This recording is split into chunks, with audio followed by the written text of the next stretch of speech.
Good morning, class. I am Premlata, PGT History. Today we are discussing 11th class History chapter 6, the three orders. So in this chapter we will be discuss firstly about the name of the chapter. What is the means of three orders? Here we are discussing about the division of the societies. How the peoples were divided on the basis of the social status as well as on economic base. We are discussing about the Western Europe, the European countries like that England, France, where the feudal system was there.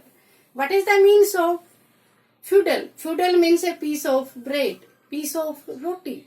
So those persons who are the owner of the land and dividing the land pieces among the landless peasants, those persons were known as the feudals.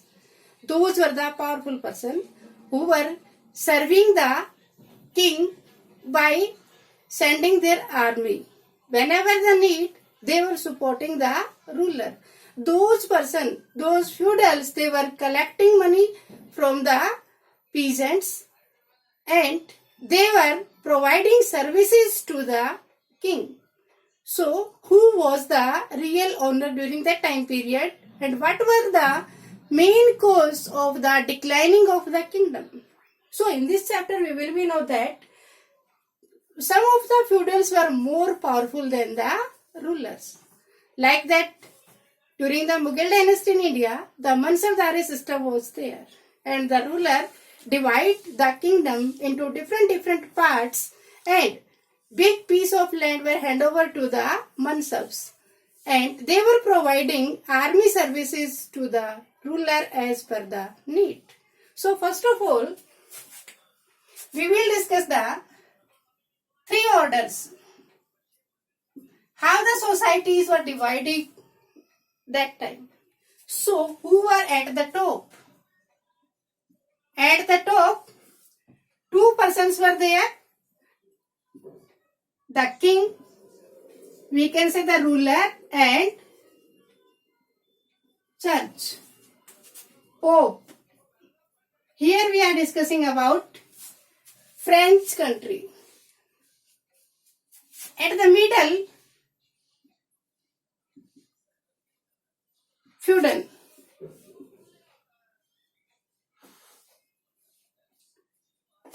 And at the lower, the landless peasant.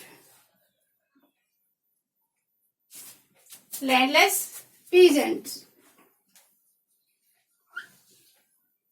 Now question arises, who was the real owner? Who was having powerful army? How can we say that king is the most important and most powerful because he is having a big kingdom and having a big army? But here in that particular country, the king who sit on the top, he neither have army nor having land pieces. He divide all the land pieces, big pieces among the feudals. And then what feudals do? Feudals divide this piece of land again in small pieces among the landless peasants. So what was the work of that person? To collect revenue from the landless peasants and provide services to the king, army services to the king. So that person was most powerful and real owner of the land.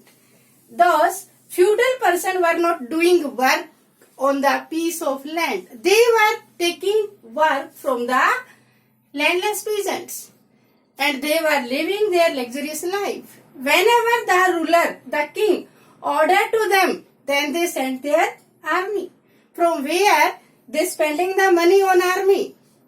Because they were collecting revenue, land revenue from the peasants.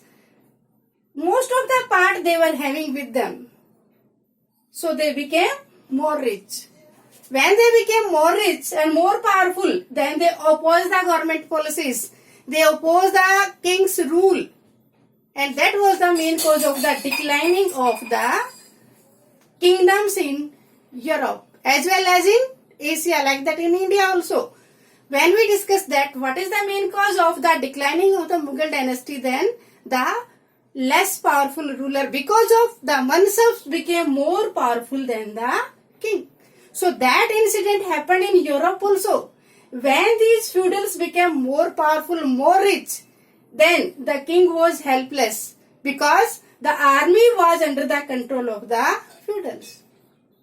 And there were so many feudals, and they were trained their armies in different ways. Whenever the king need of army, then the soldiers were trained in different techniques, so they were not be able to defeat the enemies. Next one, church. Church was also on the top, and church was also collecting the tax. Most of the popes, they were more powerful than the ruler. Most of the decisions were taken by the pope at that time. So on the behalf of today's video, you will be learn that what is the role of church and what is the means of feudalism. Next one is, one important person plays an important role, that was